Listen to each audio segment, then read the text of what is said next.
ayan po, inuulit ko, kung may nagbabalak mag-sub dito, wag na po. Pero syempre, naman, patuloy pa rin yung post ko dito sa TikTok. Nasanay na yung iba na nagpo-post ako palagi. Mas magiging active tayo. I will try to be active. Siguro right now, medyo preoccupied lang, pero nag-iisip naman ng mga contents. So, yung mga contents dito sa TikTok, tuloy-tuloy pa rin yan. Pero po, dun sa mga nakasubscribe right now and sa magsasubscribe, cancel nyo na po yan, subscription nyo. Wag na. Cancel. Alright.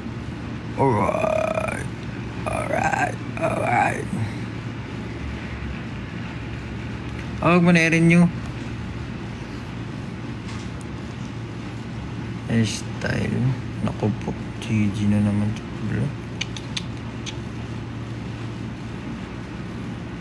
Kaka-renew? Seryoso ba? What? 19 pa yan eh. Ay. Anyan, wag ka dyan. Ako pumasok na naman doon.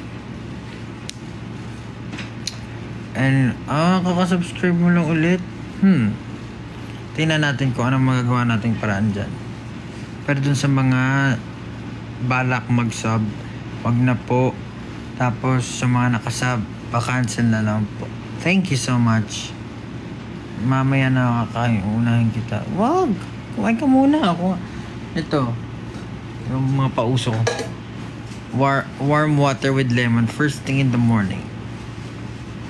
Yes, go! September 14 birthday ng ano to? Sasaday na ako. Tapos ayun pala, syempre,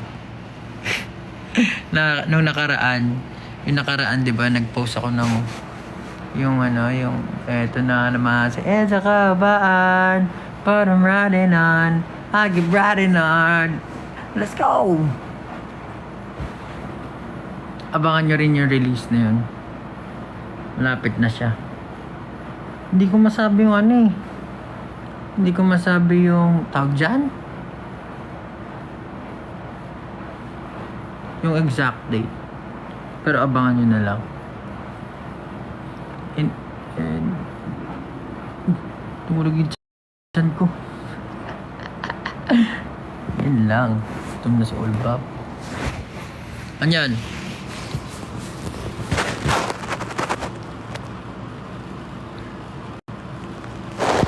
So nga patugtugin ngayon dito pero wala. Abangan nyo na lang. Ito na naman sa EDSA Kabaan, but I'm riding on, keep riding on.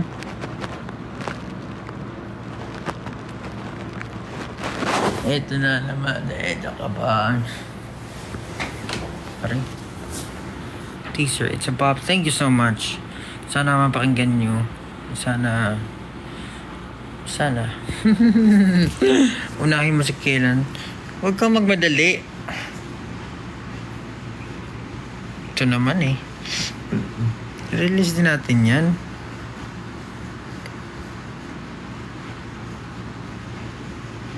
Wow, sinigang ulam nyo. Perfect.